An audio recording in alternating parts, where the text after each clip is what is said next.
Hola, buenas tardes. A manera de prólogo del análisis que haremos del capítulo 10 del libro segundo de los ensayos de Montaigne, que trata precisamente del tema de los libros, un asunto que resulta, como sabemos, vital en Montaigne, porque para Montaigne los libros son la fuente básica de su propio placer y de lo que él llama su distracción honesta, que contribuyen siempre o que tienen la finalidad práctica del conocimiento de sí mismo. Hoy quisiera comentar a guisa de prólogo de esto que espero analizar con más detalle en la sesión del viernes, algunos fragmentos de un pequeño ensayito que, que encontré en un texto magnífico de este magnífico escritor y humanista español que se llama Emilio Lledó, que hemos leído varias cosas de él. Es un texto que se llama Necesidad de la literatura, que está en la edición de la Universidad Autónoma de Nuevo León y Fineo, editorial Fineo, que se llama Amistad y Memoria. Es un textito que la universidad publicó hace algunos años y que me parece que tiene algunas ideas que van a resonar bastante en lo que comentemos en esta sesión detallada del viernes para completar pues o para seguir, para continuar en este viaje exploratorio, en este ensayo que nosotros nos hemos propuesto hacer a través de las palabras y de la obra de Michel de Montaigne. El ensayito que quiero comentar, algunos fragmentos, se llama Necesidad de la literatura. Entonces leeré algunas partes de este texto, comentaré alguna idea como para, algunas ideas como para dejarlas como base para ligar con esta lectura detallada que estaremos haciendo en la sesión de este próximo viernes 19 de febrero. Leo. Si nos acostumbramos a ser inconformistas con las palabras, acabaremos siendo inconformistas con los hechos, dice Lledó. Ambas actitudes son, sin embargo, formas de libertad, y la libertad no admite conformismo alguno. Vivir para los humanos, sobre todo en nuestros tiempos, ha sido siempre una sucesión de conformidades, de aceptaciones y sumisiones. Aceptamos el lenguaje, aceptamos con él sentidos, referencias y todo ese monótono universo de ecos que los medios de transmisión de imágenes, sonidos y letras codifican y propagan. Esta abundancia de comunicaciones ofrece, sin duda, una extraordinaria posibilidad de enriquecimiento, de amplitud y libertad, pero también con los intereses políticos que las dominan y orientan, pueden hacer que la inteligencia resbale por significaciones y perspectivas para embotarse y enajenarse, porque los cauces por los que confluyen las imágenes y las palabras nos conforman a sus semejanzas, a las determinadas semejanzas que nos agobian y nos hacen conformistas. Ser conformista supongo que debe querer decir algo como conformarse con lo que hay e incluso aceptar que no hay quien dé más. Pero conformarse añade también otro matiz. Conformarse es perder en parte la forma propia para sumirse, liquidarse en la ajena. Y esa pérdida de la propia forma, si es que la tenemos, si es que, como decía el filósofo, hemos llegado a construir nuestra propia estatua, es pérdida de ser, pérdida de la sustancia que nos pertenece o nos debiera pertenecer para derramarla hacia cauces ajenos. Más adelante dice Lledó, nos convertimos así en pequeños bloques ideológicos, o mejor dicho, en insignificantes maquinarias a las que nos incorporamos, como si realmente fuesen estímulos mentales, una serie de estereotipos virtuales sin idealidad y libertad. Lenguajes falsos, pues, que nos llenan con la terrible lógica de la falsedad, porque esa lógica se hace de los retazos que sostienen pasiones egoístas, soluciones incompletas a los problemas de la vida y de la sociedad. Una lógica de la incoherencia que, sin embargo, cohesiamos con los quebrados fragmentos de la publicidad, política e ideológica que nos sirven efectivamente para la total enajenación. Todo esto nos conduce a un hecho fundamental de la sociedad de nuestros días. Los individuos que componen esa sociedad no pueden ser personas, seres autónomos y reales,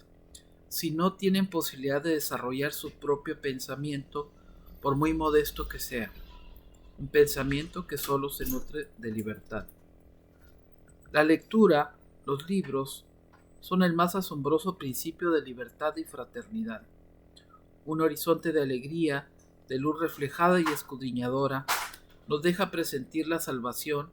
la ilustración frente al trivial espacio de lo ya sabido,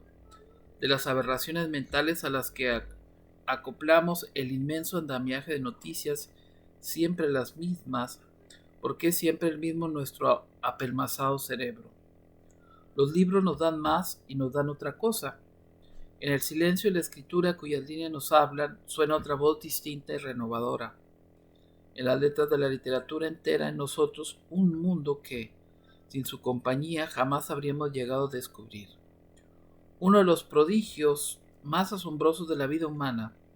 de la vida de la cultura, la constituye esa posibilidad de vivir otros mundos, de sentir otros sentimientos, de pensar otros pensares que los reiterados esquemas que nuestra mente se ha ido haciendo en la inmediata compañía de la triturada experiencia social y sus tantas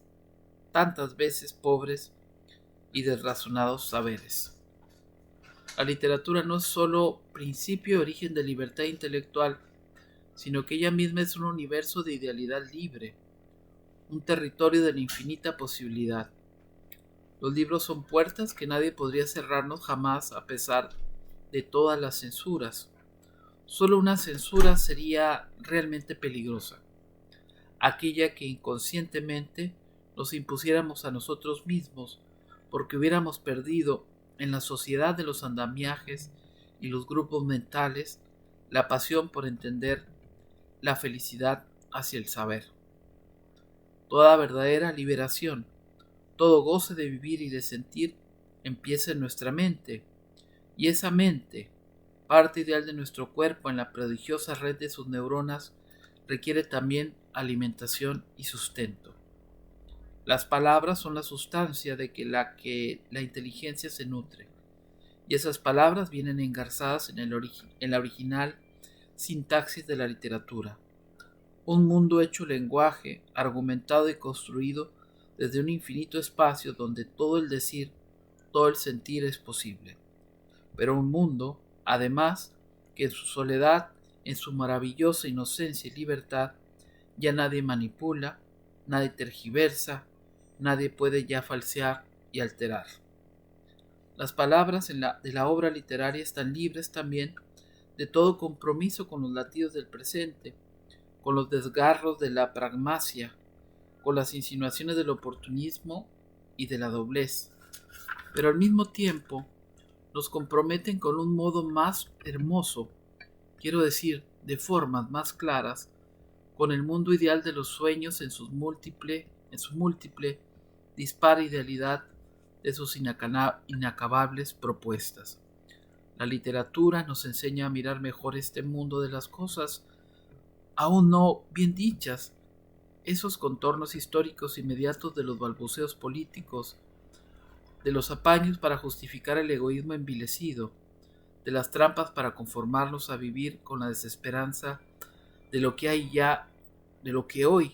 ya no da más de sí. Hasta aquí el comentario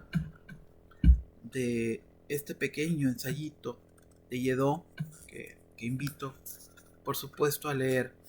que habla sobre esta fuerza de lo que significa la literatura, de lo que significan los libros y de la diferencia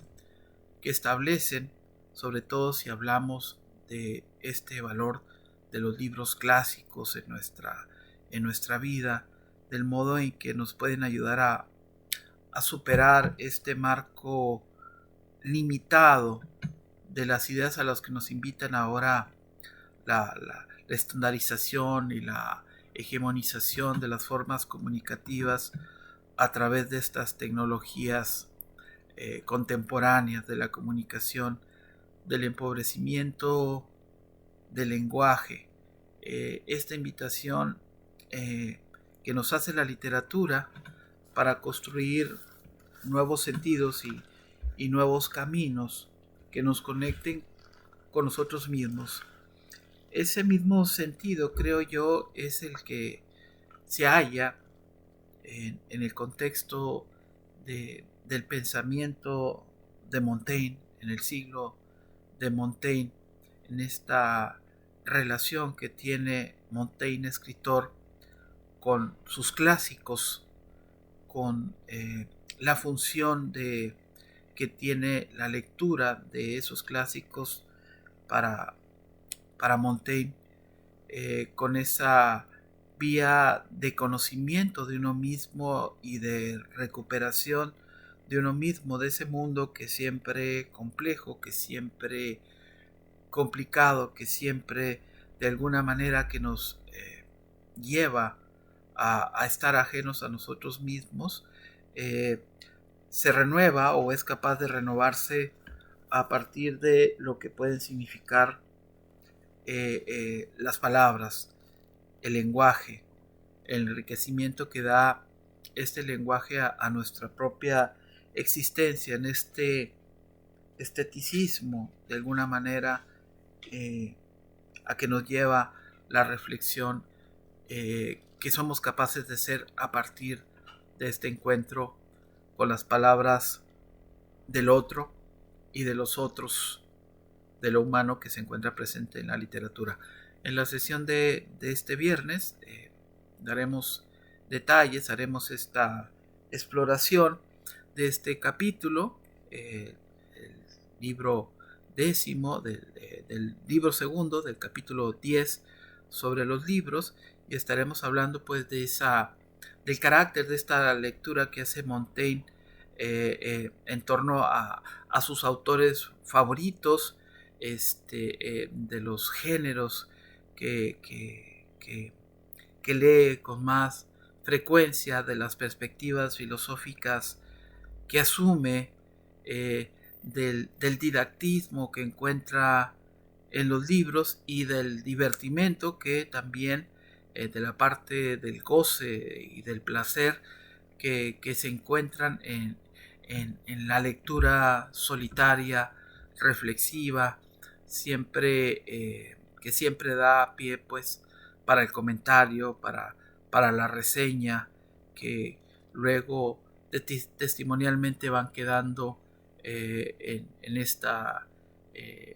este ejercicio al que Montaigne se consigna, que es consustancial también a su propia labor de la escritura de sí. Nos veremos pues y estaremos platicando este viernes